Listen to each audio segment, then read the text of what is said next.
Waheguru Ji Ka Khalsa, Waheguru Ji Ki Fateh. Welcome to the Sikh Helpline Show with myself, Sadnam Singh, and Gyani Sukha Singh.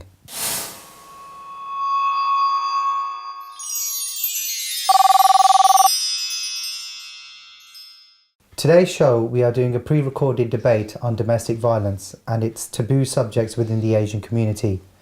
Gyani Ji, would you like to introduce yourself? All right. Waheguru Ji Ka Khalsa, Waheguru Ji Ki Fateh. Firstly, I'd like to thank everyone, all of you, taking out your personal time to come down for this show. Let me give you a little bit background about the Sikh Helpline and why we chose this topic for the show today. The Sikh Helpline has been running for quite a number of years, practically you're looking at 19, 20 years now. It started from a very young girl, I've mentioned this quite a number of times, a 13 years old girl in a youth camp where they were having open discussion, and the discussion was about Sikhism in Western society. And this young girl was sort of complaining that she'd been bullied in school, she'd been pushed around, and there's nobody supporting her. She go to the Gurdwara, the Granthis are from India, and the Prabandhaks or the management are from senior people in the Gurdwara. So they don't understand, there's a big gap between the kids and the management and so on. So she felt lost. And what I felt was, I said, one side we tell them, you should be proud to be a Sikh, you should be proud of your culture values. And the other side, when they face problems in school or anywhere else, when they turn around, there's no one helping them. So I felt that there's something this is something very, very important. We need to support them. So we actually went to the school, I spoke to the principal, I resolved the matter. And from there, I started the Sikh Helpline. I just put the simple word Sikh Helpline. Anybody need any help in Birmingham, let us know. And we started getting calls all over from different angles. You can say from bullying in school, some kids at home having problems with their parents. So they started calling us, and slowly we developed it, and then we realized the services is important. And then you started getting calls from Coventry, from other part of the countries.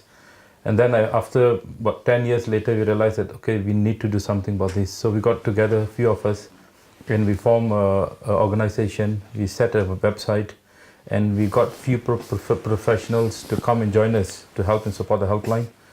As it goes on, it's growing bigger and bigger and bigger, and then we got a charity status. And now at this moment, we got a branch in Ilford, we got in London, we got in Manchester, Bradford, different areas. We have coordinators. Then we have a lot of volunteers who help and support. Some of the volunteers are professional in their own personal fields, so that when we get a call, we divert it to them, and then they will look into that case and resolve and help them. You know? So that's where the helpline, 20 years ago and now, we have grown quite big. In fact, at this moment, if you really look, the Sikh Helpline has got, it's running 24 hours, 7 days.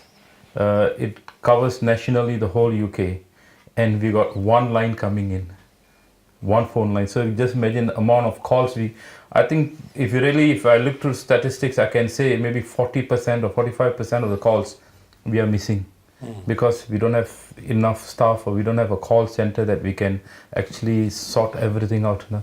So once you deal with someone on the line for 1 hour, or you talk to someone and someone tried to call at that time, you'll miss the call. So that's where we have reached. And then throughout the whole, all our calls are logged in, and we got the statistics. You have seen all the statistics here. Out of 5,000 calls, if you look at the statistics, 22%, which is the second highest domestic abuse. And we get a lot of calls. 22%, you're looking at, I don't know how many hundred calls just on domestic violence. And the amount of cases we handle, the amount of issues we see, we felt this is something very, very important. If you really ask me, I feel domestic violence is practically a bigger issue than grooming. Grooming is a sensitive issue because children are involved, and domestic violence, because it's more of a kardigal or something happened at home, so people don't want to talk about it. You know. So we felt that we need to raise our voice, we need to go out to the community, we need to let people know, look, there is a problem, we need to look for a solution, we need to help and support those people who are suffering in silence. So that is one of the reasons why we started this campaign. We have already interviewed quite a number of victims who have gone through, survivors of domestic violence, and we're going to interview professionals, and this is one of the debate show We want to bring this out to the community. It's going to go on Sangha television, it's going to go on other televisions, so that more people be aware of these issues, and people who are suffering, they'll know that there is help out there. So that's the main reason we're having this debate and this talk on domestic violence. Perfect, thank you. Maybe That's to a you. brilliant introduction. So, going forward today, we have a series of questions for a lot of people who have come from the public, lead normal lives, normal jobs. Some of our professionals in policing, some are in housing and family support, and some are in finance as well. So we're going to ask these guys some questions and to take their opinions and their views as what do they think as the Sikh community and the Asian community. Why is it such a taboo issue within the community? Why is domestic violence not spoken about? Why do we try to sweep it under the carpet? And why is it not at the forefront of everybody's mind and conversation to tackle it there and then? So I'd like to say welcome to my guests. Hello, everybody. Hello. Very quiet at the moment. We've got some questions for you today, and we'd like you to just answer them as open and honestly as you can, and what you think is fitting, and perhaps maybe why you think yourselves these things are happening within the Asian community. I'm going to start off with the first question that I'm going to, all questions are to the floor, so anybody who wishes to answer, please, we'll pass the mic around. The first question I've got for yourselves is, what does Asian culture consist of? Anybody like to take the floor on that? Okay. Waheguru Ji Ka Khalsa, Waheguru Ji Ki Fateh. My name's Amandeep. I'm a detective inspector from West Midlands Police. I work in our kind of public protection unit, and we cover domestic abuse in Sandal. That's what my teams cover. I think the question that you've posed is, in our culture, we try and sort things out ourselves. Yeah. Yeah. We don't like to, take you outside of the four walls. It's happening in this house. If you go outside of our house, then up in Sharm Digalia, basically, that's what people think. Yeah, is that if other people find out about what's happening in our house, what are they going to be thinking of us? So rather than kind of talk about it, we just kind of suffer it in silence. Yeah, when it gets to such a point where it escalates and escalates and escalates, and probably that's probably the point where we start to talk about it. But by that time, it's probably too late. Yeah, so I think it's about that proud feeling. Up in Jabina. We can sort this out ourselves. Nobody else needs to know about it. We know about this, and I think that's part of our culture. Is we sort things out ourselves.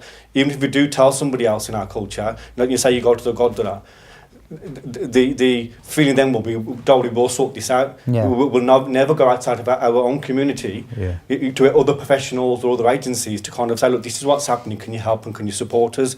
We'd rather kind of keep it in-house. Perfect. Anybody else want to add to anything in terms of Asian culture, what it consists of? My name's Karen. I work with children and families affected by domestic abuse. The thing that I find is that when I do speak to women from the Punjabi society and they talk about what they've been through, it's a lot about, oh, well, we couldn't say anything because of the honour and what our parents are going to think if we leave this man, or if, like, uncles, aunties, brothers and sisters. And it was a lot about this idea of honour, and it's about getting out there to these women, or men in some cases, and kind of educating them on the fact that, yes, there's this thing about honour, but you've got to honour yourself as well. So if this is happening to you, it shouldn't be that I'm going to suffer in silence. It should be that actually we need to talk about it, and we need to find out why it's happening and who can help us, rather than just sitting there. And like, even people who I've told about my profession and my family, and you get the elders who say, oh, do you help them sort it out and send them back to their husbands? And I'm like, no, not exactly, but okay. So it's about this perception that, okay, yes, it's happened, but we're going to sort it out and we're going to send you back. Right. So, yeah. I mean, from the question that we just posed and the answers you gave, a lot of it came with honour. We like to take things ourselves, and, have you helped them?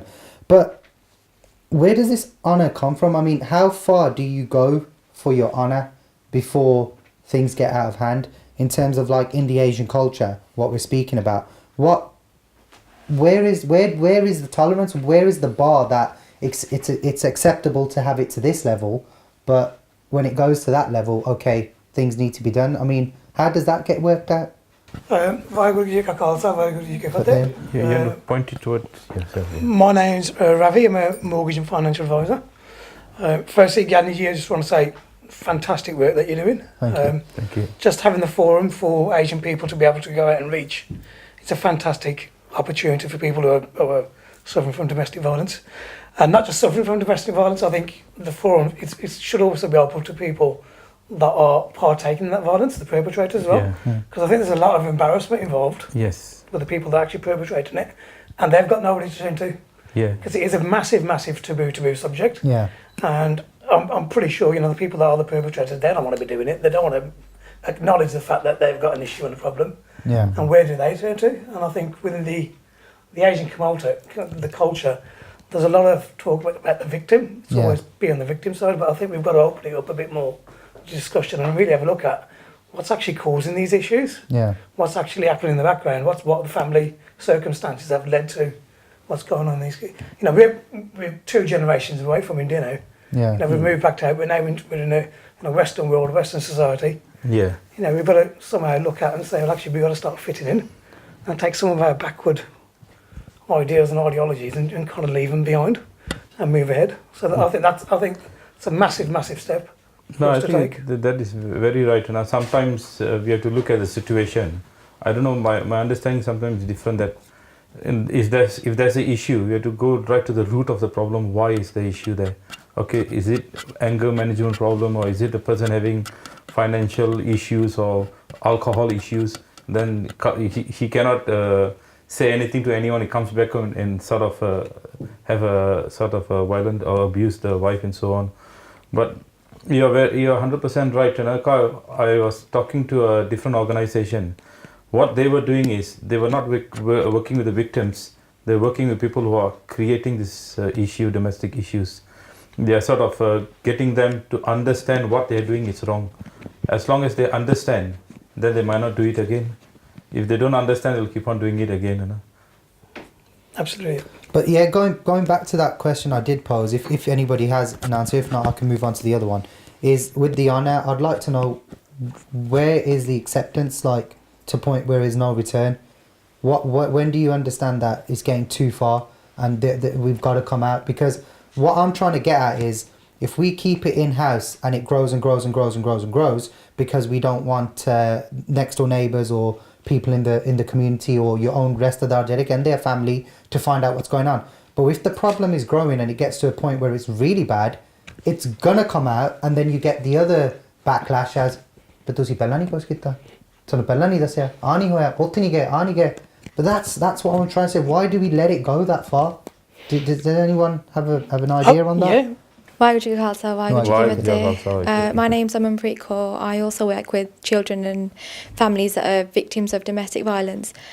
With honour, I'm not sure if there is a limit, Yeah. because you see some families go to such great lengths. They will think about killing their own child because they've ruined their so-called honour of the family, whether it's a child who's gone out and because they didn't want to marry someone that their parents said they wanted to marry, or it's a woman or a man who's left their partner because they've abused them and they've come back home and their parents didn't want them anymore. Yeah. Because you know that's what they need to do, stay in that relationship or do what they say because it protects their honour. Okay. And I'm not sure there is a limit, but I think what we need to think about is the happiness of the people who, so say if it's parents, they need to think about the happiness of their children. If they're being abused or if they've come to them for support, they need to help them and not think about this honour that, oh, what are people going to think? What are they going to say? You know, this has happened and that's happened. People are going to talk. But what about your family? Like, where's that love, that respect, that care for your children or people in your family who have suffered that? Perfect, thank you. Anybody else? Yeah, sure, please do. Waheguru Ji Ka Khalsa, Waheguru Ji Ki Khalsa, Fateh. Waheguru Ji Ki I'm Fateh. Detective Sergeant. My name is Gurbinder. I work in the domestic abuse unit at West Brom Police Station, and we cover Sandwell and Dudley area. Completely agree with Benji what she's just said. Yeah. I think the whole idea of honour, the issue we have is, especially in the Sikh community, we're very community based. Like Yeah. everything we do is around the community. There are some communities where it's all around the small family group, and it's not as wide as it is in the Sikh community. So we go to the Gurdwara, everyone knows everyone, and that's always at the back of a lot of families' minds. What will everyone else say? And that's the only reason. I mean, I completely agree with Benji when she says, like say, parents should think about their kids' happiness. But I think that's the barrier we've got. That how do we get over that whole idea of stopping them thinking about everybody else, because it happens in every family. Yeah. Sure, my family, my parents have always thought as well, like, what will other people think? And it's a difficult mindset to get out of, because they're from India, or our generations before us have come from India, and there's always been that mentality there, and it still is there. And because nothing much is being done about it there, when they come here, or that mentality comes over here, a lot of it's education as well. Yeah. They've got that idea of this is what happened in India, and this is what must be happening in the Western society as well. So often we get a lot of women who are from India who've come here, they've got the mentality of elders know best, but the elders have got that mindset from India that you know, we sort it out within the family. And it is education, because we have been going around educating these males and females, especially from India, Pakistan, that this is the law here, this is how we can help you. We're not saying we want to break up people's families, but we can make the situation a bit better for them. We can get them support, not just for the victims, but also the perpetrators. So I think there's that mentality that we have to kind of break through and educate people. I think you're spot on. I think in regards to the Asian culture, but you say what it consists of, there's also, as you said, the backward thinking from Ravi and yourself. You've said the old school mentality, and the fact that you guys as police officers are from the Asian community, you can relate to that community sector a lot better, perhaps maybe than somebody else, because you guys can understand it. Not saying that you accept it, but you'll know how to go about it. But in regards to the culture, do you think that the fact that a lot of people from back home, as you would say, with the mentality that they've brought over, they have a certain expectations of the role of a man, the role of a woman, because we are on culture, I'd like you to tell me about that. I was just going to raise that point, is that from a culture perspective, the man is the dominant person in that household. So what, you know, so I'm not saying it's right, because obviously Sikh teaches equality, but obviously back from India all the way into this country, the man is seen as the dominant person, the man does everything, and the female kind of takes a backward step. So I think that's one thing in terms of roles and kind of responsibilities. And although men are victims of domestic abuse, more are women. And the other thing is, when we talk about culture, I think alcohol plays a massive role into culture, because obviously Punjabi culture, you know, it is about drinking, and when people are drunk, they've got no control over themselves. They don't know what they're doing. You know, the smallest thing will kind of, you know, the aggression then kind of comes out, and I think that's where some of it kind of stems from. So definitely in terms of alcohol kind of abuse, because it gets to a point where people don't know when to stop. They'll continue drinking and and once they start to drink, you know, we talk about being an alcoholic, they become dependent on drink, so they need money to buy that drink from somewhere. Do you know what I mean? So one thing kind of leads into another thing, and when you've got that mentality anyway, in terms of I'm the man, it's my house, what I say kind of goes, that's when kind of the abuse kind of starts. Because you'll get a more different view from the other side, saying that's not how it's done, or this is what it is, and then it's a oh, you've questioned my authority. Gyaniji, I'd like to bring it back to you, please, as the Sikh helpline itself, because they deal with all this. What's the number of calls, or what's the cases that you get with domestic violence? What's the main, in the culture side of it, what's the main cause that you get phone calls for? Well, tell you truthfully, majority, I can say 98% of calls are all from ladies been abused. Yeah. I had one too where the man been mentally abused by the wife, and one person he was thrown out from the house. He was in the street asking for help, So we got him a place to stay for overnight. That is because I think most probably our community, like he just mentioned, the culture, values, and so on. The man will never accept that he's been abused. A lot of them are going through the same thing what the ladies are going through, Yeah. but they'll never bring it forward, or they never sharam digala. I feel shy. I don't let people know, and so on. And a lot of different cases. Like now we got a case where a lady for 21, 22 years been abused by the husband. He comes back drunk. He beats the wife up, and he does whatever he want. And she had 2 children. Sometimes they are insecure. They are afraid to take a step out of the world, so they just keep it in house and tell the children, "You don't get involved. I'll sort out the way I want it." And she suffered for 22 years when she contacted the helpline, and I was shocked to say, "How did you survive for 22 years?" I said, "That's not a life you have." The kids are grown up, and she still doesn't want the police to get involved because it's just built in their system. Bringing in the police is a serious thing. Normally we do advise them, look, police is there also to support you, not just to arrest somebody, and they can help you and put you in the right direction. But what we did was, since she said, "I don't want the police to get involved, and we cannot go against their decision." So what we got the kids, because the kids are grown up. We told the son and daughter to, look, it's time to support your mom. Your mom has taken all this pain for 21 years for your children. I think it's time for you to give back the happiness to your mom. You need to sit and talk to your dad that this should not be happening. Yeah. See, we talk about the fact that the son and daughter needs to kind of help and support. Yeah. But prior to that, we've spent so much time telling them not to tell anyone and to be quiet. So they're in a difficult situation as well. They're confused. Yeah. We've spent all our life being told, don't say anything. Yeah. Don't ask for help. Keep it quiet. Yeah. And then we're then saying, step up to the plate and help. So it's a difficult one, isn't it? It's difficult. Sometimes they put it in such situation that we don't know how to help them. Absolutely. But we also need to look at the impact on the children as well. Yeah. Because if she's gone through domestic violence for 21 years, then those children have witnessed it as well. Yeah, definitely. So the psychological effects on all family members is massive. Yeah, in fact, the kids had a meeting with the dad and told the dad that, look, either you behave, either you leave. It's your decision. And since then till now, I think the dad never raised his hand again. He realized the kids are grown, otherwise they throw me out of the house, where am I going to go now? And mentioning about children being affected, we did an interview of one child who witnessed domestic violence.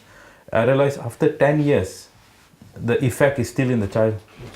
When some small incident happen, the panic happens in the head, they don't know what to do, they get panic straight away, because whatever they witnessed for last 10 years is actually just built in their system. So these are the kind of things which we want to try to bring up to the community and let the community know, look, whatever you're doing, you're affecting also your children. You're not helping them. When they grow up, they go to their own family, they get married, they're going to go through tough time. When they're not stable themselves, how they're going to take care of their children or take care of their family lifestyle.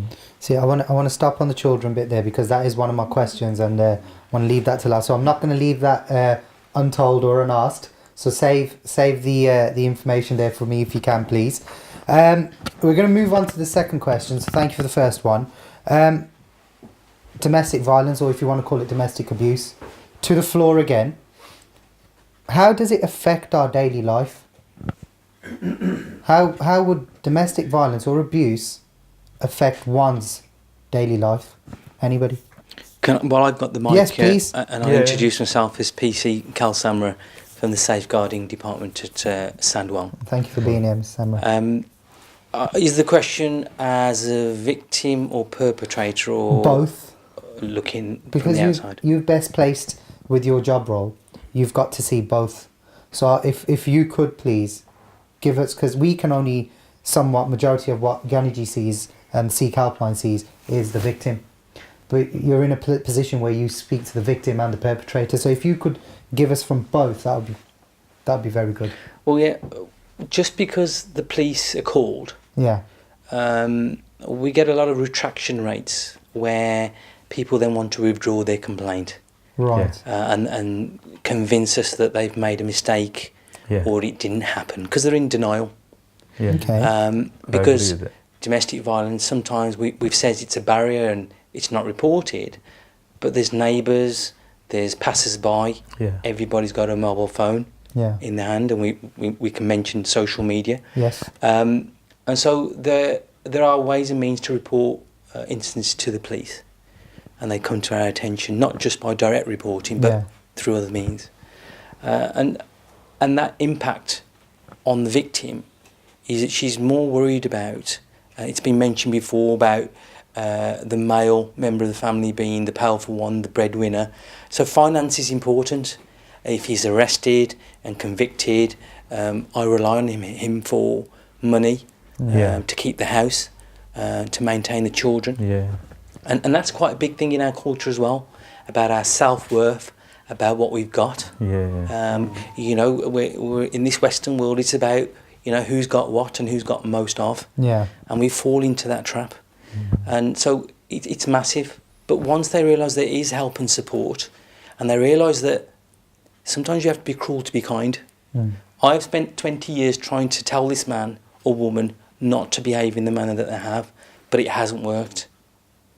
And therefore, by using the criminal justice process, there's rehabilitation, conviction, that's when people realise that what I'm doing is wrong. Yeah. Just 24 hours in a police cell does the trick for some people, but sometimes we have to take it further, where we pursue restraining orders and injunctions and non-molestation orders to keep the victims and the children safe. Yeah. You mentioning that, the Sikh helpline actually received a call from a lady saying that the husband had been arrested. She called the police when the violence was happening at home, and the husband had been arrested. He said, "Can you get him released from the prisons?" And then I said, "Why?" I said, "Look, let the police do what they need to do. No? At least this will stop." But she wants him to be released.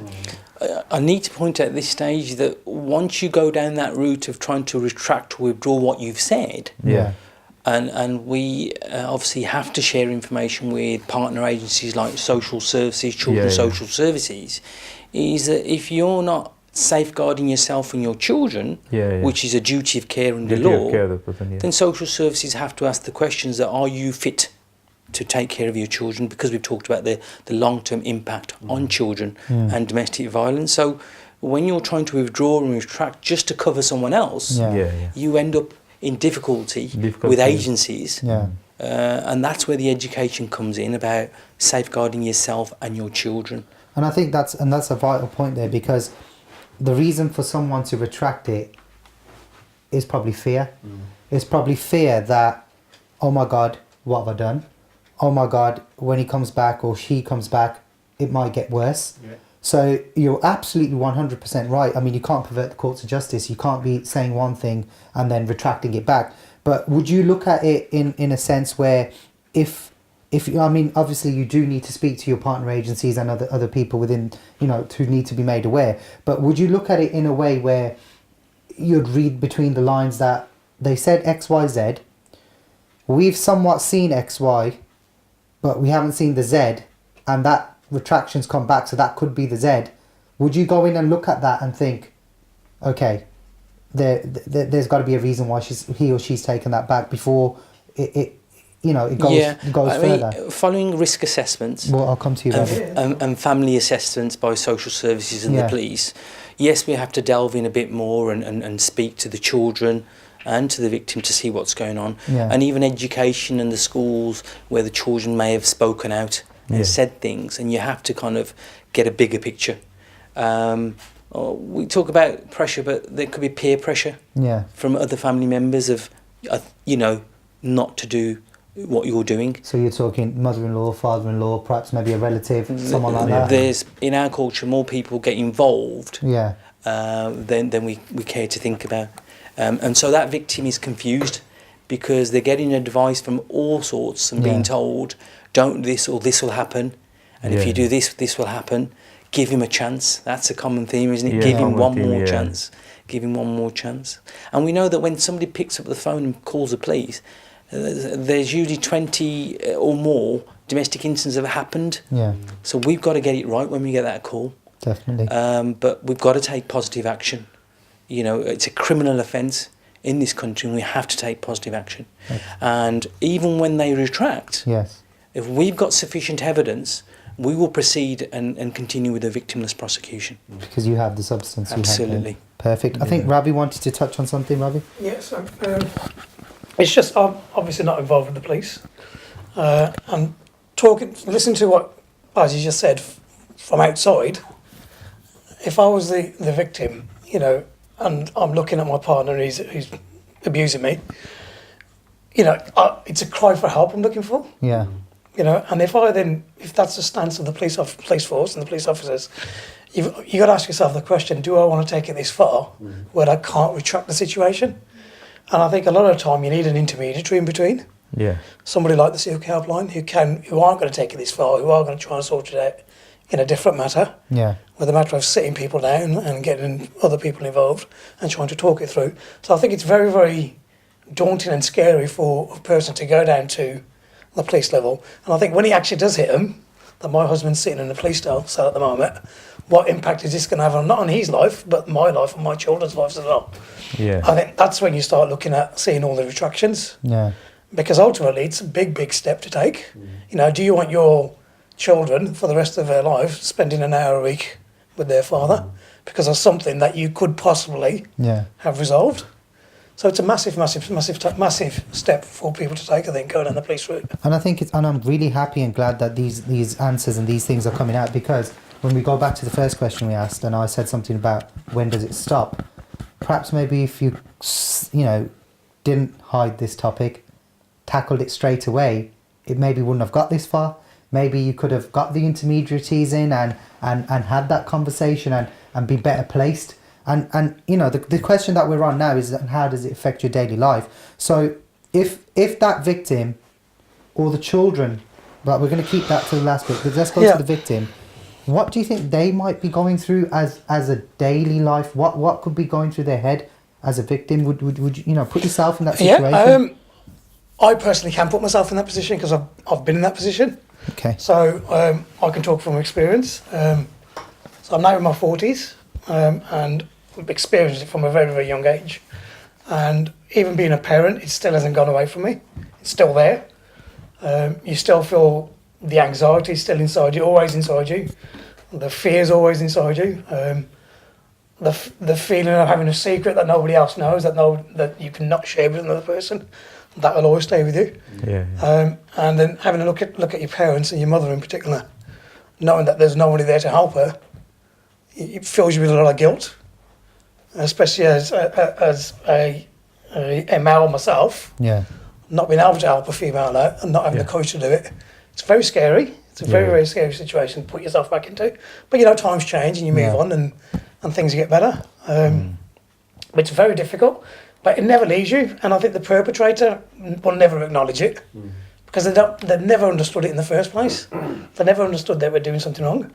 So it's a difficult situation for everybody, and also the victim as well. The victim's got to juggle a lot of different balls, a lot of different courts, and ideally what they want is everything to be normal, I suppose, and everything to be nice, and that's the world they want to live in.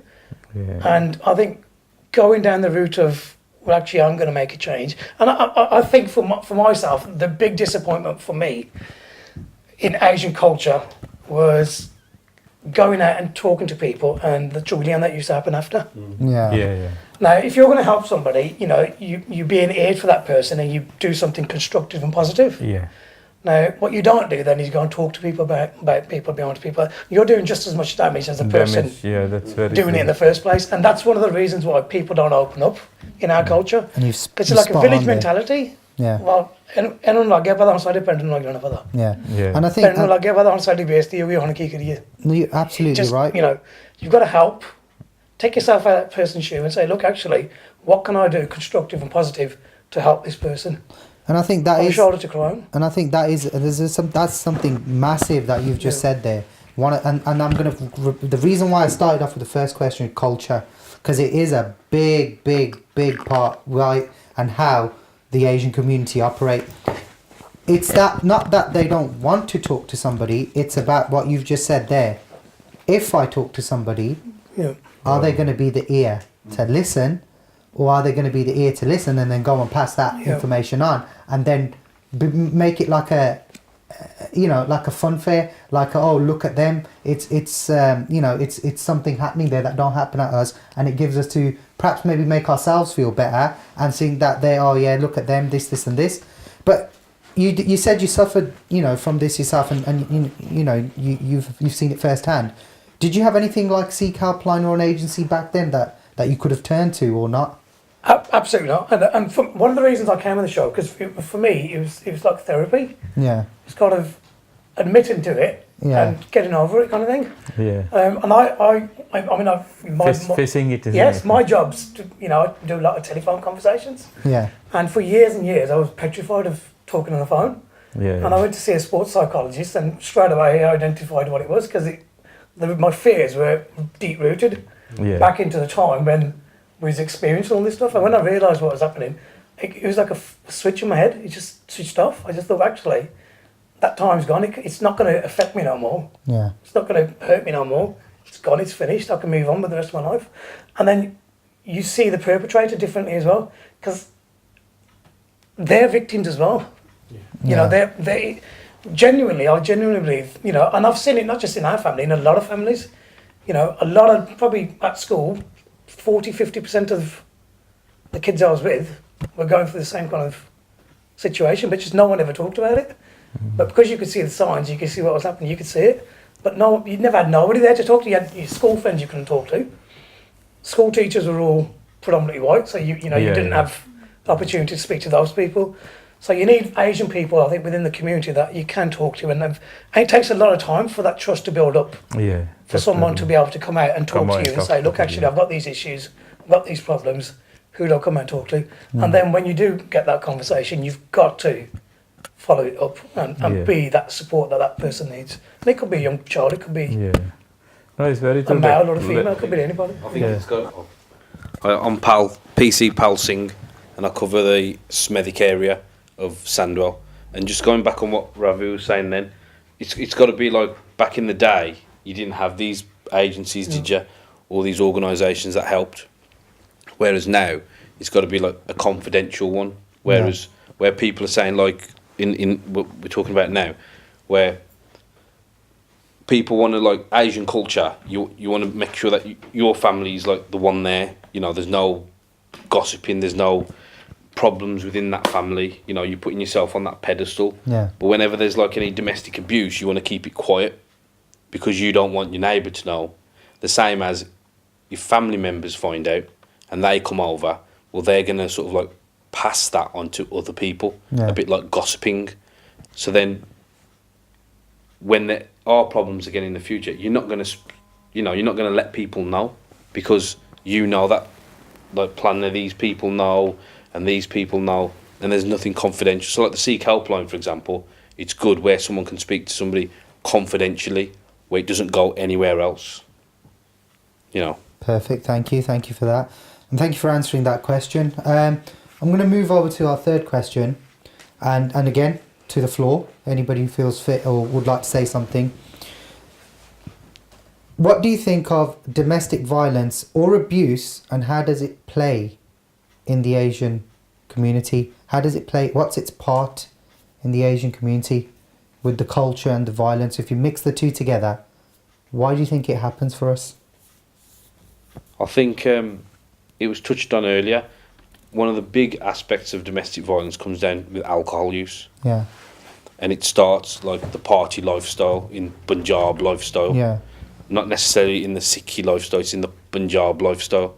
And that mixed, where they drink to excess and they sort of forget who they are or what they represent, then becomes a problem, because they take it out on their wife, their family, domestic issues.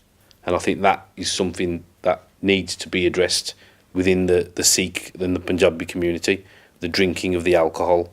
We haven't even touched on the drug use yet, because alcohol has been going on for generations, and it is a big problem within domestic abuse. Go Sorry, ahead. can I just add as well? My experiences of domestic violence within the Asian community are more with mental health, Okay. which is another taboo subject, you know, in itself. And I know that there's alcohol as well, but mental health isn't talked about either. So where you've got perpetrators that have are suffering mental, you know, illnesses like depression or other issues, and they can't talk about it to anyone else. I'm not saying it's a cause, but it influences their behaviour, and I guess it would, that sort of inner frustration of not being able to talk to anyone, that depression brings anyway, that they can, you know, it could cause violence. Yeah. So that's that's another way. another sort of factor, I guess, as well. Yeah, well, and you're quite right. I mean, the mental abuse in terms of and mental illness does have a part, because if the person, doesn't, you know, male or female, doesn't know what actions they're doing, what they're doing is causing harm, then that does need to be addressed, and they need the right support. But it's again speaking to the right people and somebody to identify that, for them to either call the police, to call the Sikh helpline, to call a family member, whatever it is, but that needs to be identified early. And I want to go back to the question again. I know you were going to say something. I do apologise. Yeah, I do want to say something there, is that you touched on PC Pal, you touched on the Punjabi lifestyle with drinking. And I think you mentioned something about the social aspect of it. If you look at the social demographic today, the way the Punjabi culture is being portrayed, there's a lot of music, a lot of gun violence, a lot of alcohol, XYZ. For the new generations that are coming through of it, that have seen perhaps maybe in their household, maybe don't think, oh, that's wrong, not what they've done. But on the flip side of it, are seeing this on TV. Do you think that has an impact? I think it's. Sorry. I think it's the upbringing you have, Yeah. and what life you come from. I've got members of my family that are Sikh. I've got some members that aren't. Yeah. I've got members that drink, some that don't. And I think my family, myself, there is that drinking lifestyle, but then there's the other side of the family, which are more the Sikh way, you Right. know. And I think it's the way you're brought up. Which lifestyle do you come from in terms of your family? I used to live that lifestyle, of that drinking lifestyle.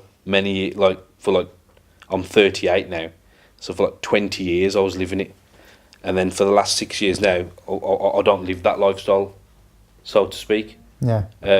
Because it does sort of like drown your thoughts. You don't really know how you're thinking sometimes. I was not a perpetrator of domestic abuse, by the way. No, I'm not going to say but, that. you know, That's going to be my next But question. eventually you sort of think, well, why are you doing that for? Because Yeah. you're getting nothing out of it, you know. And I think that's something that needs to be brought down to the community and to the people to let them differentiate. But I think it comes from what your upbringing is in the first instant. The only thing I wanted to mention was you mentioned influences. I think everything's an influence these days. Yeah, what happens in the family home, how mum and dad behave, how Yeah. siblings behave, how your mum or your chacha. You know, doesn't matter who in the family is. That's an influence. Yeah, because kids will do and react to kind of what their parents and people that they love can do. Yeah, Spot on. and obviously then you mentioned TV. You know, I mean I don't watch EastEnders or anything like that, but obviously when you watch programs like that, there's particular storylines. Yeah. Yeah, which, you know, even if a kid wasn't thinking of a particular scenario situation, when they watch these programs, that seed gets planted in their head. Yeah, and you mentioned kind of music. I mean, I don't listen to Bhangra, but obviously a lot of them. If you look at the videos that are produced, yeah, they don't really. Some of the images that they kind of portray probably aren't good for children. Yeah. Yeah, but obviously children watch those, and that's an influence on them. Social media is a massive influence on children these it's a days. big one, yeah. Do you know what I mean? Now, everyone's got a mobile phone. You know, you got Twitter, you got Facebook, got Snapchat, and and within seconds, these things are kind of spread around the whole world. Yeah. Do you know what I mean? So in terms of influence, I think everything in today's society is an influence on everyone. And and I'm glad you've said that. And there's a method to the madness as to why I asked that question. Is in again, Asian culture, Asian communities, do you think a problem could be that the parents don't spend time with the children to speak to them, to educate them what actually is right or wrong? What actually do I want you to do as you get older? Or do you think there it's more like काम car चल जिए पैसे खा लिए room च बाहर जो homework हो गया leave it at that स्कूले जांदे स्कूले कर लो के रोटी आके खा लो थल्ले this one of those kind of things, but where's that quality time? Yeah, and I think you're right. I mean, you know, maybe 20, 30, 40 years ago, when people first came to the country, you know, we had to kind of establish ourselves. Yeah. So people worked long hours. So at that point in time, not much time was spent with children. Yeah, and generally, the man would go to work, Yeah. and the mum would stay at home and look after the children. So back then, communication-wise, I think it's really poor. Yeah. Yeah. Now, I would like to think it's better. And being a father myself, Yeah. you know, I've got 2 children, and you try and spend as much time with the children as you possibly can. So I would like to think, and I'm not naive, but I would like to think, hopefully today, Yeah. in terms of that communication, it's much better, because after we can speak English. Yeah. But back then, Punjabi, see, Yeah. but now, in terms of communication, it's English. So I would like to think that parents spend more time with their children, but equally, you know, we still get a lot of people kind of emigrate from India to here. Yes. So in terms of if you look at their thought processes, they're probably like 30, 40 years ago, how people first came to the country. Yeah. Do you know what I mean? So they're kind of the first generation in their family who kind of come over, whereas we might be second or third generation now. So you know, so they're probably going through the same things as what we went through, but hopefully over time you'd like to think that more time is spent with kind of children than currently is. See, on the flip side of that, though, I know we said like in back 30, 40 years, you know, the dad went to work, mom stayed at home. But now you've got both parents going to work. Yeah. So there's that argument that people don't have time now Exactly. either. Because, I mean, I was lucky mom stayed at home. She started working when we were a bit older. Yeah. But now when I look around, like even me and my husband, we both go to work, both work shifts. And I see loads of families who the only time they see each other is when they have that shift changeover. I knew a couple who worked opposite shifts, and they switched, like they had the baby in the car park and switched it over because that was the only time they had together. So it's difficult now as well. It is, and that's a very unfair question, very hard question to ask, but it's also, it could be an issue. It could be a reason why. I mean, we have so integrated into work that sometimes we could possibly miss a trick or two. Yeah. You know? If I can just add to that. Yeah, of course. Because of busy lifestyles, and that culture thing is that it's always embedded that work hard, you know, and when you work hard, you can provide for your family. Yeah. And so what we do to overcompensate for not probably spending the time that we should be with children, they've all got a TV in the room, Xboxes and PlayStation 4s, and we talk about Facebook and social media, is that even if there is an opportunity to spend time together, everybody's doing their own thing in their rooms, because that's what happens during the week. Yeah. And it's a difficult one, but the influence that you have on a one-to-one with your children, nothing can replace that. No. Yeah. And if you lose that time, when you're older, you regret it. You know, I worked for years and years, and look, no one baat nahi puchda meri hon. Yeah. And that's the cycle. But I don't think it's just limited to the Asian culture. It's across the board. It's across the board, and it's the world we live in. Yeah. You know, you've got to work hard and you've got to achieve to better yourself and to provide a better life for family and loved ones. But sometimes you do find certain families where they have very good communication between the kids and the parents and so on. But the outside society, the moment they join the wrong society, Absolutely. that's where the problem comes. But isn't it ironic that you probably spend more time as a family at the very Indian wedding that we talk about, where everybody's drinking? Yeah. That's probably the first time all your family members are around the round table, Yeah. and that liquid gold is flowing. Yeah. And it's just ironic, because that's where some of the damage is being done, because people work really, really hard, say Monday to Friday, and they're really social drinkers, and they can't actually handle the consumption of alcohol, because we mentioned it's free, because you're not regular drinkers, and it does have then an impact and leads to arguments and the issues that we've got.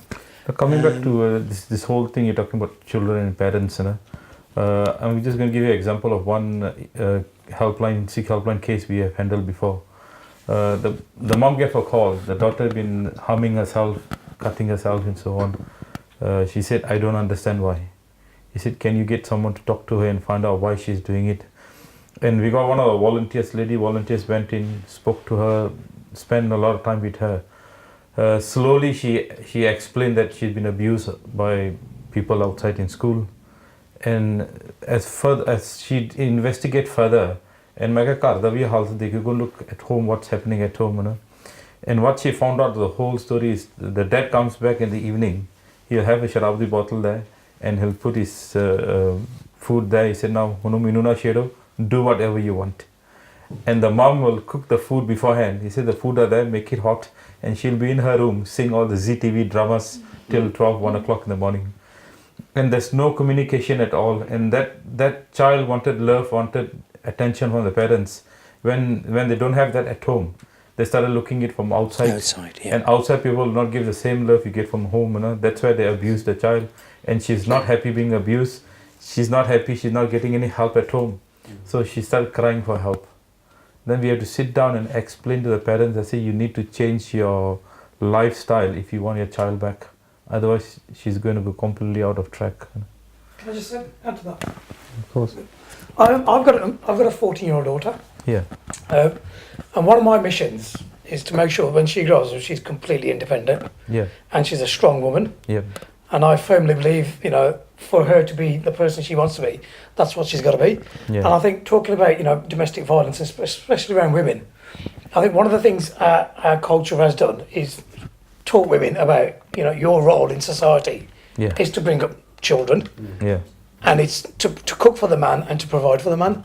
Yeah. And I think we're now in a country where that's no longer the case. You said your mum and dad went to work and you and your partner, you're both at work. So women, in actual fact, I'd actually go as far as to say women actually probably work harder than men do. Yeah. Because especially Asian women, because there is still that in the background of, well, it's still, I know you're going to work, but it's still your job to come home and do all the cooking, all the cleaning. I'll give you a little bit of hand. Yeah. But I think that's got to be turned around and reversed as well.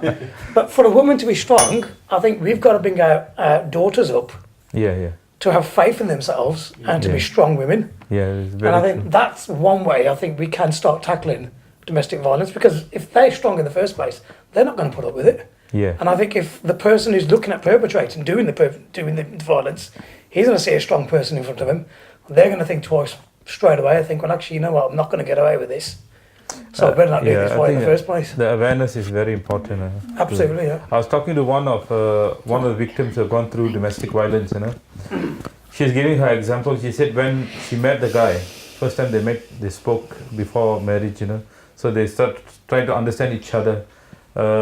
He was very supportive. He said, "Don't worry, my mom is there. She will cook the food. She will clean the house whenever you like. You don't have to do this. You don't have to do that." A lot of promises he make. And she was excited to say, "Yeah, this is brilliant. This is what I want in my life." But what she never realized, the mom has got her own agenda or own expectation. She said, "Well, my daughter-in-law is coming. I'm going to get her to cook, I'm going to get her to clean, I'm going to get her to do this and that." So the mom have her own expectation, the son have his own, which there's no communication at all. And then when the marriage takes place, that's where a lot of issue happens, a lot of quarrel happens, and domestic hits in, then break and separation happens. So all of these things, I think there's a lot of issues in the community which you really need to look into and deal with it. I agree with what everyone's saying. It's so important to bring up not only our daughters but our sons as well. Either way, they can be both victims, they can be both perpetrators. Teaching them about healthy relationships. How do you act when you're with, a potential partner? Like, how do you treat them? Have respect for the other person, and that communication between the parent and the child will be there then when you teach them about what's a relationship like, how, what things are right, what things are wrong, what should you be doing, and and then obviously when they grow up, they know how they should be, acting, or how they should be treating that other person. Yeah, even Gurbani says, na ek jot doi murti, means ek jot, one soul with two bodies. You're merged together as one. Now, if Gurbani wanted to do one higher than another, he could say that, okay, the woman is going to merge with the man. But here, say ek jot doi murti, both of them should be having one understanding, one direction. I think once people understand that, because once marriage, I think, is something where you share your life with someone, you don't buy or own someone. I think this kind of understanding or awareness should go out to the community. Thank you for holding with us so far. Please tune back in for part 2, and we're going to go have a quick break, and we'll see you after the ads.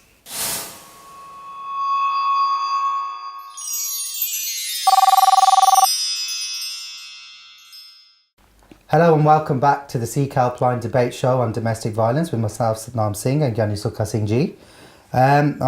Hope you had a good break. I know we did. We're going to be moving over to the second part of the debate now with the final 3 questions. And again, as from before, I'm going to open the question to the floor. What can we do to support victims?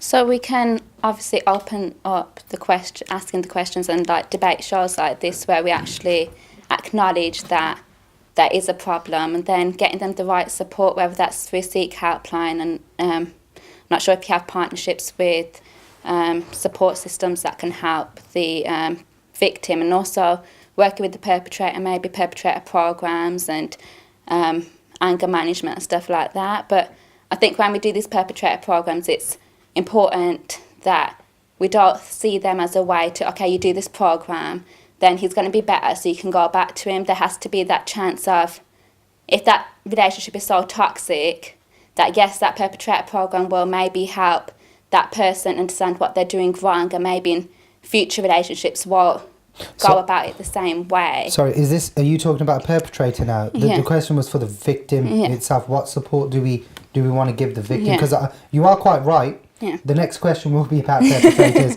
But the first question, what I would like to know is, in terms of the victim as a whole, what support from personal, family support, social work, police, maybe the community, what support do we give to the victims? I think ultimately they need to know what the law is, which is what we're trying to do in the domestic abuse unit now, especially Sandwell, Dudley, Wolverhampton, Walsall areas. We're going around, especially to refugees, we're going to select groups of like where women do Geethan or contact centres, and we're speaking to the women that are directly, and we're saying this is what the law is, and surprisingly a lot of them don't know it. They don't know what the law is, how we can help them, statistics, they don't know any of that, and a lot of the women are from background India. I went to a refuge and I spoke to the women there who have already been through the whole system, so they've been through the police system, and I asked them what we could do to make it better for next time round, not for them, but say if their sisters, their other family members, what could we do? And a lot of it was educate us, because it's not something we do put out in the radio and the TV shows, general Western TV shows like BBC. We don't talk about domestic violence very often. They were saying speak to our kids, which I know we'll probably talk about in a bit. Put out posters in Punjabi, not in English, because they won't always understand it. Come to us and talk to us about it. And I suppose we are, as police officers, as support workers, we are in positions to do that. We need to train GPs, we need to speak to even beauticians. They were saying that's the one place my husband would let me go by myself, but if they don't know anything about it, you're not going to talk to someone about it. Speak to our GPs, put up posters there, and a lot of it is we could do prevention through that way, but also it's educating them.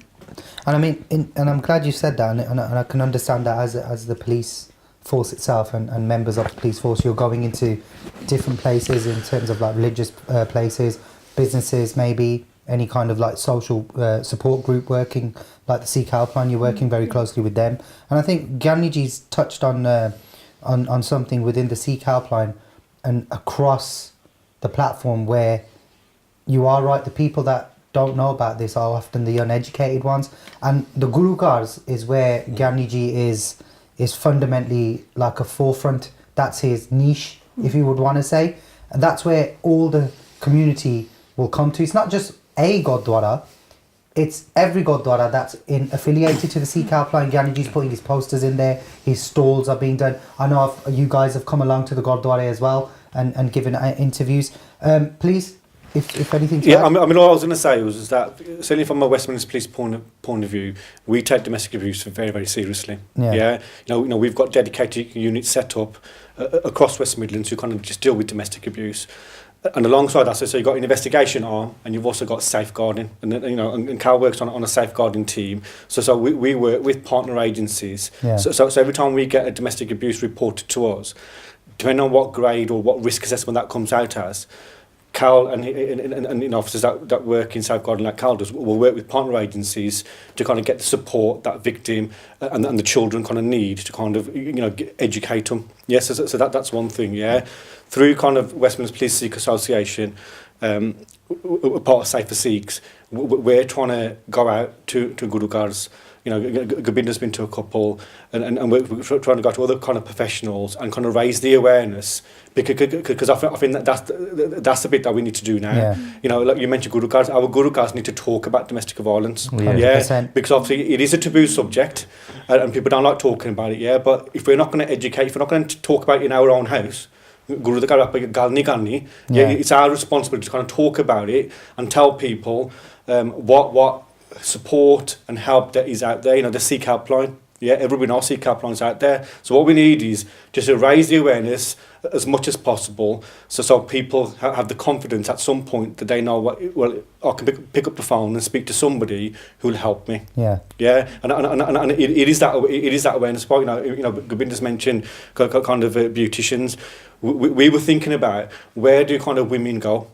Yeah, because that's where we need to kind of target to get literature, to get posters in different languages. Yeah, because that's what we need to do to raise the awareness. Perfect, and I think that's spot on with what you're saying for the victim support. They do need a lot of people, because let's be honest. Let's be honest. The people who are suffering the domestic violence, they haven't a clue of the laws. They are probably limited to resources or what they do in their households, and they don't have much interaction with other people. And again, the only interactions, as you said, the only place that my husband allowed me to go would probably be the beauticians, the local shop. And on the major point is the Gurudwaras. And yes, I'm a firm believer that you know, the Gurudwaras should be backing any agencies like the Sikh Helpline, which they are. Not probably all of them. I mean, I know there's a stronghold in the West Brom Gurdwara and a few others around Birmingham, and perhaps maybe around the country. But they need to get involved with this and perhaps maybe start looking at it from a more community-based issue. That let's set up something in the Gurdwara where we can actually have somebody turn to, i.e. a Sikh Helpline, and we can coach these people. We can let them know basic laws, basic rights, what people are entitled to. So you're spot on there that should be happening. Yeah, one big problem I see is been running the helpline for the last 10-15 years is like the generation doesn't grow together. It mixes up. You have people coming from India. In fact, you have people coming India now itself this year. You know? So those people come directly from India. Their understanding is completely different. That's right, yeah. Those are born here, they're having different understanding. So there's a big gap of generation. Like myself, I'm from Malaysia. The generation grows together. So everybody is in the same understanding or on the same level. Here I do find a lot of difference. Some cases I find where they are very, very, they bring a lot of culture, understanding from India, and some people are practically born here. They have different understanding. So that's where the issue comes. Even in the Gurdwara is also the same. If you're talking about management, half of the management are all they're directly from India, they are in the committee now. So if they are in the leading kind of position in the Gurdwara, they would not want these topics to be discussed in the Gurdwara. That's it, yeah. So that's the sort of struggle we're going to go through. There is a social and an obligation there, and as a place of worship where all these people come to of that community, they should be forefronting it, fighting it on a level. But again, that's a different conversation, a different debate for another time. The thing is, like, I sit down and think, okay, we started the helpline. Why we started the helpline? Because a confidential helpline. Yeah. so that people can call in confidence. People can be they got someone they can talk to, they can trust, and they'll know it'll remain there, it'll not go anywhere from the helpline. You know, if every gurdwara, actually, if you really ask me, every gurdwara should have, because I had discussion with some of the gurdwaras before. I say where you employ 5 gyanis, I think you should employ one support officer or something like that. That's it, yeah. Where they can help and support the local community around your area. If they're facing domestic issues, they're facing any kind of problems or school visits or anything like that, at least that one support worker can go out and help and support. I say if these things happen, you really don't need a helpline. I said the only reason we are running this helpline because you're not doing what you're supposed to do. And I've tried with quite a number of Gurdwara, they just fail to understand that this is needed. No, thank you for that. We're going to now move on to the question there for the next one in what can we do to support perpetrators, which you did touch upon, so please do continue. So the perpetrator programs, they do have, well, the ones that I've been involved with, they do have a success rate, but I think the problem that we have is that some perpetrators will say that they've been to these programs, will entice the woman to come back into that relationship, and nothing's really changed. So we have to kind of see how well the perpetrator programs are working, and also don't use it as a fix. So don't say, okay, he's going to go, or he or she is going to go to this program, then they're going to be better, and then you can go back into this relationship, because the strength that it took for the woman or the man to kind of say the first time that this is happening to us, and then they thought they got that support and he's been to these programs and he's changed, and then they find themselves back in that same position, and they might not be able to ask for that help again, because again the family members, the community around them might say, okay, look, he's done all this, what else do you want? And then it turns into a victim blaming thing, like, oh wow, it must be her because he went through all these programs and he was doing fine until she came back into the situation. So it's really important that when we advertise these perpetrator programs, we don't advertise it as a way to reconcile a relationship. It should be about that perpetrator getting that help for himself and wanting to change himself, rather than for the perpetrator to get back with his wife or his partner. No, actually, that's a very valid point, you know. Because we did have a meeting with an organization who is going to work with perpetrators, you know, to get them back. They feel that other than just locking them up, we should educate them and make them understand that that's not the way of life. You should not abuse or should not have violence in your relationship, you know. But people can take advantage of the situation, you know. And in regards from a legal point, a police perspective of it, what support do you give the perpetrators once they've acknowledged, or if they haven't acknowledged what they've done is wrong? There is, when perpetrators get brought into custody, there is a project, a Pathways project, where we'll ask them if they want support, mental health support, alcohol, drugs. It covers a wide range of things. Sometimes it could just be counselling. And we've got obviously the numbers to forward on to them, but we can always say we can refer you, and we've got specific officers who do actually go and speak to them while they're in custody and determine whether they think they need help, because sometimes people won't ask for help. Like as we mentioned with alcoholism, people aren't always going to admit they've got a problem. But if we think that this is what the victim's saying to us, she's saying that this has all happened because of his alcoholism, sometimes we can always refer them on and have someone speak to them and just try and determine whether they are open to a conversation about that. See, I mean, just the fact that we're talking about perpetrators, it shows you how forward domestic abuse kind of conversations have taken place. Because many years ago, all we would talk about would be kind of the victims. So the fact that we're now kind of talking about perpetrators as well, I think it's a positive. There are lots of kind of perpetrator programs out there, and from a police perspective, the difficulty that we have is a lot of them are kind of voluntary. So unless that person really wants that help or support or wants to take part in that program, we can't kind of mandate that they just do them. The only time you can kind of mandate someone goes on is probably on conviction. So they've been through the court system, and rather than kind of going to prison or as well as going to prison, one of the sanctions is that they take part in perpetrator programs. Yeah. Don't you have something like community resolution or something like that? Yeah, they do. We've got community resolutions that we kind of do, but equally again, we can't force people to kind of go on these courses. Yeah. So certainly one bit of work that I'm trying to focus on now, from a Sandra and Dudley kind of perspective, is looking at what perpetrator programs are out there and how we refer to these schemes, because ultimately the person has to volunteer and agree to attend these programs. Of course. Yeah, we can't force them to attend.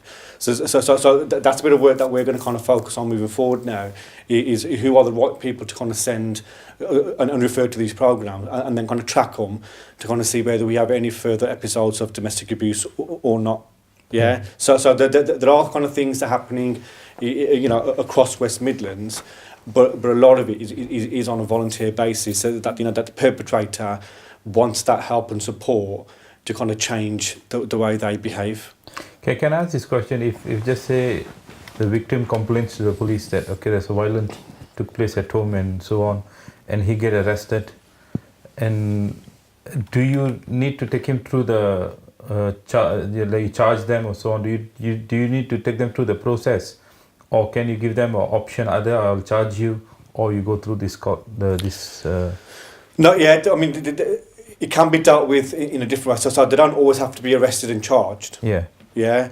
Because we don't always arrest and charge everybody anyway. Yeah. Because, you know, certain conditions have to apply. So if certain conditions don't apply, we can't arrest people. We have to voluntarily deal with them. So do like voluntary interview. Yeah. But you know, depending on which route they go down, there's still programs that we can refer them to, pathways that we can refer them to, should they want to kind of engage in those programs. So that's what I'm trying to say is, we can't always force people to go on these programs. We have to kind of ask them and say this is support that's available out there for you, should they choose to kind of engage in that particular program. So at what level do you actually arrest somebody or charge somebody?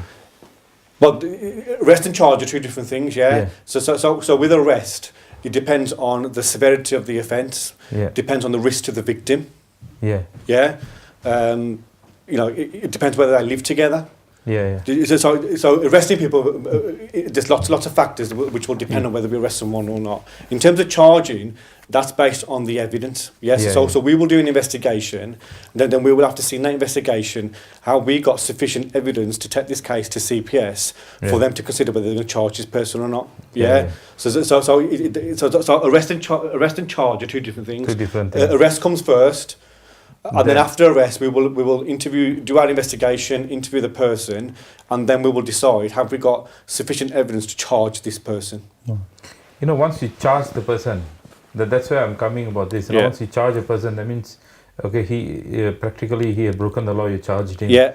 So can at that stage, can you all sort of say, okay, either you'll go through the process or you go through this, you cannot go under that. No, because obviously once that person's charged, then they go to court. They have to go to There'll be a court case. It's like saying, can I go through red lights and then just reverse back and start again? Once you're past that line of charge, no, you cannot. It's very difficult. Well, I think you can talk then. I think what the inspector was hit the nail on the head when he was saying they've got to voluntarily want to have that support. But I think that's the first sign where they actually identify themselves that they're an issue or they're causing them problems. So volunteering to do it, they're actually putting their hand up to say, I'm doing wrong, I need some help. And I think that's one major issue. So, and I think unless they're educated around them ways, they're not going to volunteer, are they? So that's why the messages about domestic violence in the Sikh community, that needs to be out there. People need to know. And spot on to what you've just said, and all of you, what you've said. Again, you can't go through a red light and reverse back and say, look, can we start again? You can't be charged because, you know, little evidence has been done for you to be charged and go to court. What the flip side of that is, though, is what you've just said right now is, if you can identify it yourself, the big key word here is acceptance. Can you accept and acknowledge that what you're doing is wrong, and you know what, I can see it's not right, this isn't how it is, I need help. then you can work with them.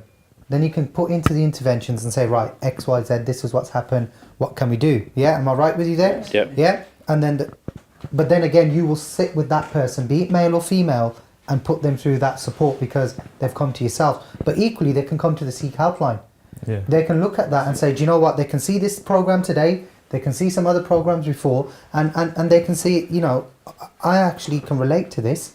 I can see myself doing this, or I can see somebody else going through this. And you know what? I think we should make a phone call. We should talk about it and get some help, because if we don't, as you said, it's the red light. See, what we've got access to is obviously police information and intelligence. So when somebody saying, yes, I need help for alcohol and other trigger factors, Yeah. our records might indicate, hold on, this is not the first time this has happened. Yeah. He has said this before, Yeah. and it's happening time and time again. Time again. So people will say it at the time to get out of the situation they're in, but the evidence suggests something different. Yeah. And it goes back to the cultural barriers that we talked about right at the start of the debate, is people accepting their downfalls, their weaknesses, whether it's alcohol. Yeah. So that's a massive thing, to actually admit that you've got a problem Yeah. in order to get the help and support in the first place. And that's the difficulty of the voluntary process, where we say as a police force is that they're not going to volunteer to get help. So do we need to charge and take him through the criminal justice process, where the probation service will do a detailed report, Yeah. recommend for the courts to say he needs to go through a period of rehabilitation or an alcohol program. He has to do that. There is no choice. Yeah. Actually, that's what I was coming Yeah. to. So that's while what we I was- think, Genji, while we say, does he have to be charged? I understand where you're coming from. Well, Why can't we direct him to something else? But if they don't go down that route, then that's the only option we have Yeah. for him to get that support and help. See, I mean, you mentioned before conditional caution. You mentioned, Yeah. So at this point in time, we do conditional caution people, but we don't do for domestic abuse cases. Yeah. Yeah. So for other offences, we'll caution somebody, but we'll put a condition on it to kind of say, if you do X, Y, and Z, you don't have to go to court. Yeah. Yeah. But at this point in time, for domestic abuse, nationally, we can't put those conditions on it just because how serious we take domestic abuse. Yeah. Yeah. Yeah. So damaging property is one thing, but when you're hurting someone, a Yes, human being, it's a different thing. it's two different things, isn't it? And that's the difference. We're dealing with kind of human lives here, Yeah. Yeah. and that's what we're talking about. Safeguarding them is important. Absolutely. It starts with verbal abuse and control. It escalates to a slap or a punch, and it just escalates, and that level of violence just increases to the point where it can be quite serious. Yeah. And so the idea is to get there early, Yeah. and that's why all of us need to be involved in this process to get the help in.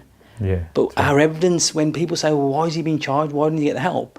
Because our evidence says he's been given opportunities to do that. Yeah. And alcohol remains a factor in his life, therefore having an impact on the victim and children.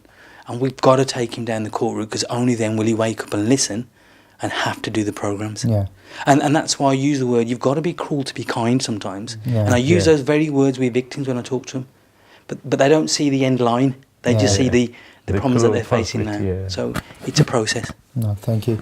And we move over to our final question now of the debate show, and a very important one, just like all the others, because for us to understand where issues have come from, we need to go to the root cause. But for us to prevent that happening in the future, we need to come to now. And that's why it nicely ties me into how can we prevent our children growing up to becoming perpetrators or victims? And that's to the floor again. Well, it's been said before, and it's about learnt behaviour. It's about what they see, Yeah. what they hear. And so therefore we've all got a role to play. We have to stand up and be role models. Yeah. Do you- I agree with that. You know, the culture says, look at me, I can drink. And we applaud people for their achievements through intoxication. Yeah. That's the culture. But we need role models to stand up and saying that's wrong Yeah. at every level. And I'm glad you said that, because it brings me to something that I probably may have told you guys earlier before we started the show. I'm a firm believer of monkey see, monkey do.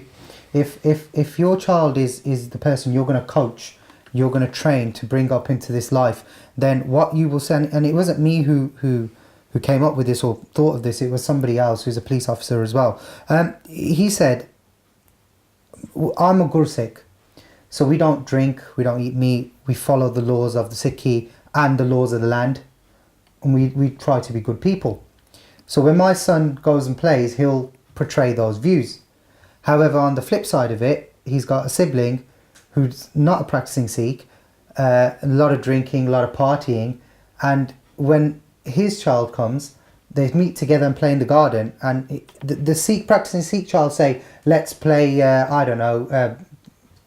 cops or robbers, I don't know, yeah, or let's talk about Sikhi. But when the other child come back and say, let's just pretend we're at a party and we're having a drink. So it gives me to a point where is if your mother or father is in a situation, be it at home, be it in a public place, be it at a function, if they're dancing around, fighting, got alcohol bottles in their hands, and you've got little children there present that are watching mummy and daddy, then in the years gone down, those little children become big children and become young adults, then become adults, start portraying those attributes, then you point the finger, you're doing wrong. So monkey see, monkey do kind of thing. What do you think of that? Coming to that issue, I remember a case I received. This young girl called the helpline, saying that her mom is going to throw her out from the house, chuck her out from the house. I said, what actually happened? She said, last night I was at home, my younger brother, he on the TV very loudly, and she just went down and told him, can you cut down the volume? And he got angry because he was really angry with the mom because offering the internet or whatever. No? So he went and punched her, and she had a mark on her face, on her eye. And he punched his sister. Yes, a younger brother punched his sister, and she practically tried to cover up as much as possible. Went to school, and in school, of course, the safeguarding school, they got policies and so on. They realized there's something not right. After talking to her and asking her what happened, she explained this is what happened. And they actually got the police involved. They said, look, there's violence at home. You need to report this to the police. If not, he's going to go worse day by day. If you don't put a stop to it now, they might caution him. They might stop him from doing it next time. So she agreed. She called the police. The police came down to the school, took all the report, phoned the parents. Look, we're coming home to speak to your son. And when she came home, the mom and dad was really angry with her. He said, why did you inform the police? He said, the moment the police come and go, I'm going to chuck you out of the house. You go wherever you want. Now, and she was just panicking. She called the helpline. She said, I don't know where to go. I said, look, you don't worry about it. I said, we have got Sevadar in, this is in a London area. We'll get someone to take you in and then come and talk to your parents and resolve the matter. Yeah. But I think most probably your mother is just saying it out of anger. Now she'll cool down and she'll accept you. No mom will throw a child out of the house, as far as I know. And I asked her, but why did your brother punch you? I cannot understand. He's only younger than you. And then after 45, 50 minutes of discussion, at last she mentioned, said my dad comes home and beat up my mum. Learned behaviour. Learned behaviour. Sorry, Ravi. Yeah, thank you, Sati. One of the things I'm kind of disappointed with during the discussion was we were talking about the temples and they're not doing enough, or they're not doing enough to bring the issues up. I don't go to a temple a lot. I'll hold my hand up. And my wife once said to me, she said, if you go to a temple, she goes, you'll only learn something good. She goes, they're not going to teach you anything bad at a temple. She goes, if you want to go and you'll learn something. And she goes, you come back. But the question I've got to you, and we're talking about, what we're going to do going forward, is the young child, okay, we know we've got a place as a community where we can take our young children to, and we can teach them all together values and traditions that we want to teach them to. I want to know why there's not being done in temples for our young children, for them to be taken to the temples. I just firmly don't believe that there's been enough done. I remember as a child going to a temple, and it used to be it was like, well, oh God, I've got to go there again. How am I going to buy in the next 2 hours? Well, just sitting there, because I'm not allowed to talk. I have to sit there in silence. Young children don't sit in one place. So you've got to make it, a temple a far, far more engaging and fun place for a child to go, and then use that fun engagement to start using and educating our children, I think. Yeah. I think that's a really good way of going forward and bringing Yeah. things, the issues that we're talking about, and then actually, as a community, as a family, one of the things we said earlier on, we're not spending time with our children. You see, Sunday's a fantastic time to Yeah. spend with your child and spend in a temple and do all the great learnings that you want to do and do it as a family together. No, I and a 100% community. agree with you. No? Yeah. The same thoughts came to me about 20 years ago. Because I realized the gurdwaras are not actually catering for the youngsters. They're more for older generation. If you look, they got Tadi, Kivishri, Ragis, which half of the kids don't even understand. I said they should bring in more programs. So what we have done from our Sikh Helpline, we also run a Sikh Naujan Academy. What we do is we have youth camps. So practically in the holidays, we have one whole week. We have in different gurdwaras, practically 4-5 weeks in different each gurdwaras. And the whole program is based in English. It starts early in the morning at 7 o'clock and it finishes 8 o'clock in the evening. So we have different talks, different discussion, debates. Then we have drama, we have sports where the kids enjoy. Like now in West Brom, Guru Harai Gurudwara, normally we get 300 to 400 kids attending the youth camp. In South Birmingham, we get 250, 300 kids coming. So the kids really, they are there, they want to come, but only the Gurdwara should provide something for them. And this, okay, we do it in the holidays, but I 100% agree with you, they should do something also for the kids in the weekend. On Sunday when the parents come down, at least the parents, when you say keeping silent, sitting down, listening, that is, some people want to develop their spiritual journey, So they sit down, they meditate, they listen to Path, they feel that the vibration in them. So that's the reason they go to Gurdwara for, they do some seva, they feel they've done some service to the community. And where kids are concerned, you're right, they're not going to sit down there quietly. They need more of action, kind of debate, talks, discussion. This is what they should bring in the Gurdwara. Like yesterday, we had a event, Hari Singh Nalwa, Sardar Hari Singh Nalwa is a very great general in our Sikh faith. And in their remembrance, they kept a program in the Gurdwara from 6 to 10. And it was brilliant because most Gurdwara don't do this kind of event, and they did a brilliant program. But the only thing is, it was Kavishri, Tadi, Ragis. It was all brilliant, but I did put a note to the committee. I said, why there's no discussion in English? I said, you should have called some good English speaker in. Because nowadays we got Basic to Sikhi, we got Sikh to Inspire. We've got a lot of good organization who do good prachar. Things have changed compared to the last 15-20 years. I think a lot of youngsters are coming forward, and I hope maybe in the future all of this will be in the Gurdwaras. Anybody else like to add anything? Just one other thing regarding kids. Yeah. Obviously, there's a lot of families that we're never going to be able to speak to. Everything's indoors and stuff, but the kids obviously go to school. So talking to victims of domestic abuse, they have said, if you can't educate us, educate our children. Yeah. They're going to come home and go, Mummy or Daddy, I learnt this at school. And it's a way of bringing it into the house without actually being there. So hopefully what we will be doing soon, West Midlands Police will be doing soon, is going into schools and speaking to the kids on their level and explaining what domestic violence is, because it could be affecting them, or it was likely to be affecting them, and they might not be understanding what's happening to them. Go to the Gurdwara, go to the Punjabi schools and speak to them and say, this is what's happening.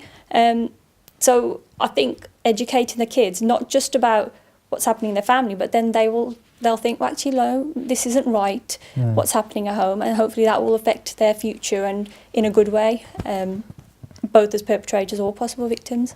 Yeah, I think that's quite important. Like now from the Sikh Helpline, what we have done is we're running this domestic violence campaign.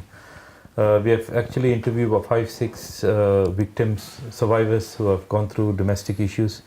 We have interviewed a child who have witnessed victims. We have interviewed a daughter who have witnessed the violence through the dad, and then other than that, the family issues. So we actually, at the moment, we still got another 5-6 to interview yet. We're going to interview a lot of victims, survivors, so that they tell their story can be heard out in the community. So when people sit down and hear their story, they will relate to them. Yeah, I'm going through this, I'm also going through this.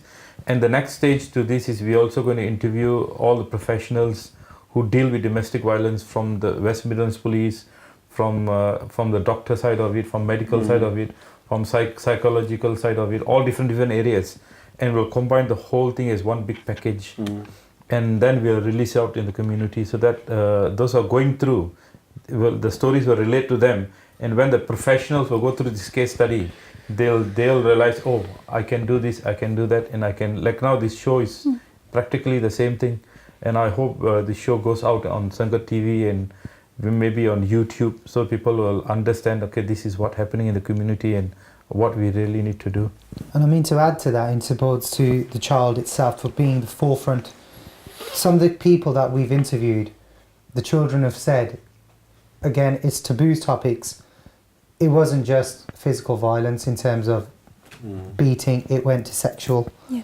It went to, you know, a point where the child was hearing noises, didn't know what it was, mother or, you know, mainly female, not in the best states, but still putting on a brave face. Again, as a child, what impact do you think that child has had at that young age to see a mother or father, but mainly, it is mainly, like we say, a high percentage of women, you know, seeing them being beaten up, perhaps maybe sexually abused, verbally abused. What point do we see a child's feelings of their life, how it affects them? I mean, would someone like to answer that? When my daughter was born, well, when my wife was pregnant, we used to sit in the car, we used to play Mozart. And I firmly believed that even though the child still wasn't born, you know, it was my wife's belly, we firmly believed that it was going to have an impact on that child. And I genuinely believe it did have an impact on her. When my wife was pregnant with my son, she ate a lot of chocolate. And my son has a sweet tooth. and this is genuinely honest, this is true. When my daughter was born, she ate everything was and my daughter is the reverse. So I think it has an impact. Any situation has an impact on a child right from the outset. You know, from the moment that baby's born, you're affecting that child. And I think children pick on emotions straight away. So I think it happens right from the outset, right throughout. And what a child can do is a child can forget. That's a great power about children. They can forget and they can move on and they can reset their brains and actually learn new different. What we can't do is keep carrying that behaviours on. Yeah. Because ultimately, once it's ingrained in that child, it's very, very difficult to remove it. But putting it from a point from the family support workers, if any one of you wanted to, or the police, you must have come across children who have been in these situations. What do you do for them? What happens there? So we used to have a program where it's about educating again. We educated the mothers about the effect that domestic abuse has on children, and a lot of it was the learnt behaviour and the fact that in statistics it shows that a lot of people who I've worked with myself, they witness domestic abuse as children and then they've been in the same situation as adults and they've been in these abusive relationships. So it's about educating the parents as well to say, look, this is the effect that you're having on your child.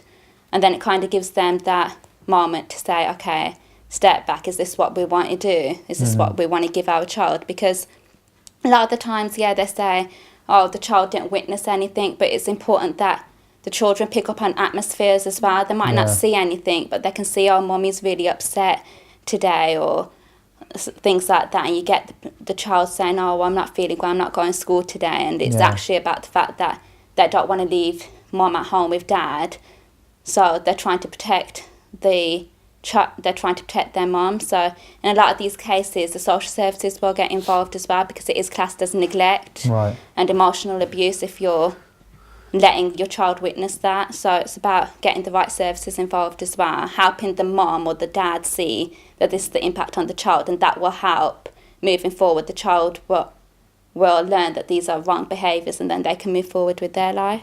Perfect. From a police point of view, every domestic abuse incident we go to, our officers attend, we've got what we call Voice of the Child. Yeah. So one thing that we encourage all our police officers to do is see the children independently of the parents and just talk to them. just to kind of understand from their perspective what's happened, what's going on. Yeah. We'll ask the officers to have a look around the family settings to kind of see, is there enough food in the kitchen for the children? Have they got nice, clean kind of bedding? So just to making sure that all the necessities that a child needs are provided for. And obviously, like Benji just said, in certain circumstances, we will make referrals to children's services because ultimately we're police officers, and the best people to kind of support children are children's services. Yeah. So we'll make those referrals to children's services, highlighting our concerns, and then they will get involved. As part of my role as the DI for Sandwell, I chair a multi-agency meeting. Yeah. And at that multi-agency meeting, we kind of discuss all our high-risk domestic abuse cases. And around that table, you have children's services, you have education, you have housing, you name it. There's a number of different organisations there, and we will talk about the impact on children and victims. And basically, we'll come up with a plan of what we need to do to try and help that victim and also to support the children. Yes, so there's lots kind of being done, but ultimately we will make referrals to children's social services, highlighting our concern for them to kind of get involved. And schools are really good because most schools got safeguarding officers now. Yeah, and obviously, if a child's going through a difficult time at home, they'll present themselves differently at school. If they were once very, very good at learning, and they're now not concentrating, or they're being rude or swearing, teachers and safeguarding will kind of pick up on this. So that's how kind of help is kind of given to children as well. That's probably small pockets that's been done. Yeah. But ultimately it comes back to we're all role models. Parents are role models for their children. Yes. Yeah, and we touched upon earlier about how much time do we spend with children. It kind of all goes back to we need to be role models for our children, kind of teach them what's right and what's wrong, yes. and ultimately spend time with them. So, and we talk about you mentioned before good regards. The sangat is a massive thing. If they've got good role models around them from every kind of aspect of their life, they will then become decent human beings, decent adults as they're kind of growing older. Yeah. Yes. Well, no, thank you. Is there anybody else who'd like to add anything before we conclude today? No? Perfect. Well, I'd like to say thank you very much for taking your time out. And I know some of you were supposed to be at work and you've come here today, and some of you volunteered on your day off to come in and take part. So thank you very, very much for coming in and giving us your opinions and factual information. We really appreciate it. And going back to you guys who are watching the show, and I hope you've picked something up here. I hope you've taken on board the severity, the issues that we face in the Asian community. And if you know somebody who's suffering from domestic violence or abuse, or you're going through it yourself, not to sit there on your own. There's a lot of help out there. It's gone the days now where you think, oh, flanne ne aa gal kehni sanu, aa hoga, eh hoga, mitti pat hundi hai, sharm sadi idhar hai. No, it's got to come to an end, because when you let it boil and boil and boil, it will explode, it will overflow, and then it becomes very, very bad. You do not need to suffer in any silence. There's help out there. The Sikh helpline is there. The police are there. The other agencies are there. Don't suffer in silence. From myself, Sadnam Singh, Gyani Sukha Singh Ji, and the audience. Waheguru Ji Ka Khalsa, Waheguru Ji Ki Fateh.